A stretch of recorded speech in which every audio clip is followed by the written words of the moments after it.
The Russell Wilson birthday story and the RSVP list and how it got out there. That's the thing that I'm fascinated by is who's putting this out there as if there's a locker room problem and the glass is half empty as opposed to a party half full, Robert?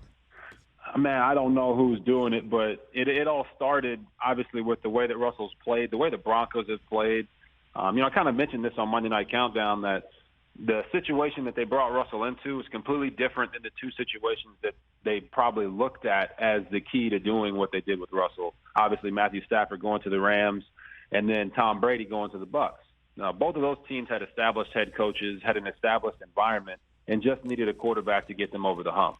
And that happened for them. They won the Super Bowl. But Russell came to a team with a first-time head coach, first-time offensive coordinator, whole completely new, different staff, and a young group of skilled players on the offensive side of the football. And all those ingredients just haven't been able to mix very well, i.e. Russ hasn't been able to cook.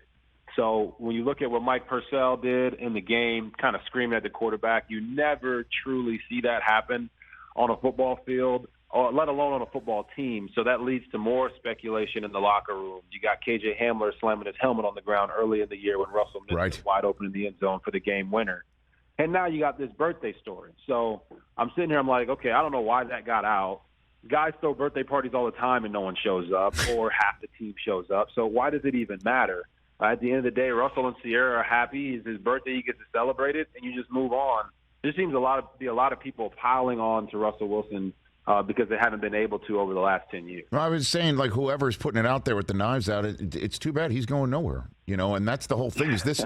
No, he's got this situation has to be rehabilitated, Robert. That's the bottom line. And anybody in that locker room who wants to win, thinking that him being benched or sent packing or embarrassed or be clowned in the process is going to actually lead to those wins is sadly mistaken. So I don't kind of get it. And what are you seeing that you think can be rehabilitated, this situation that has deteriorated in Denver? Yeah, Rich, you're 100% right. Russell's not going anywhere. Yeah. They owe him way too much money. So for me, a lot of people are saying, hey, get rid of the coach. I don't necessarily know if that's the solution. That's probably the popular solution, the popular thing to say. But they also pay that coach a bunch of money, and they're going to owe him money to not coach there if they fire him after 1 year. So I just think if you go back and you look at what Russell has done well over the course of his career, it's not drop-back passing. He's never been that type of quarterback.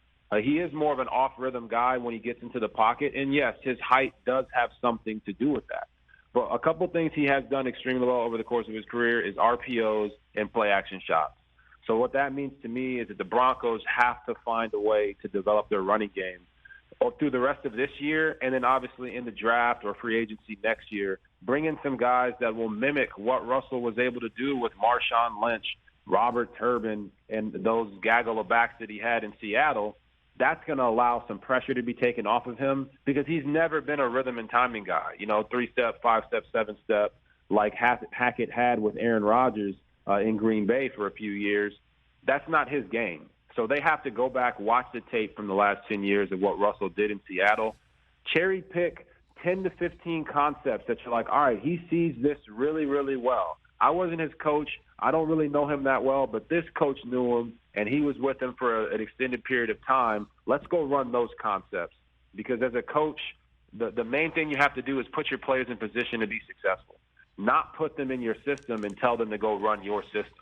Now, I don't know if that's happening or not in Denver, but it definitely looks like Russell is not comfortable with the offense that he's running. His feet are off. His timing is off. The look on his face doesn't scream confidence. Even though he says his confidence never wavers, it looks like his confidence is wavering in the way that he's playing. So I think that's what the coaches have to go do because they have no choice. They got to make Russell work. What would you counsel him, Robert? I mean, I don't think I'm telling any tales out of school here, but at one point in the Washington locker room, there was questions about you having maybe lost it and at some point in time, the way things are going on with your career. Kirk Cousins was sitting right there. You had a knee injury, and I'm wondering if does any of this sound familiar to you at all, Robert? Yeah, I mean, for me, it doesn't sound familiar just because I made sure for my own self that I didn't allow what the outside was saying about me to dictate who I was. My teammates in that locker room knew who I was. They knew how much I cared about them. They knew I gave my all for them. Heck, I gave an ACL and a left ankle for that locker room, for those guys. So a lot of this stuff can be created by the outside.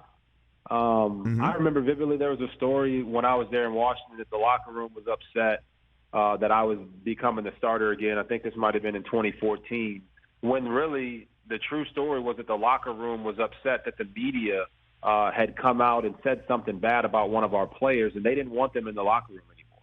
It just so happened that whole ordeal happened when I was coming back as a starter, and it was pitched in a way that wasn't true. So the guys in the locker room were upset about that. They're talking to me about it. We're talking about it. But there's no control that you can have outside of the locker room. So for Russell and the Broncos, it's one of those things of take care of your guys. Russell is your guy moving forward. You have to take care of him.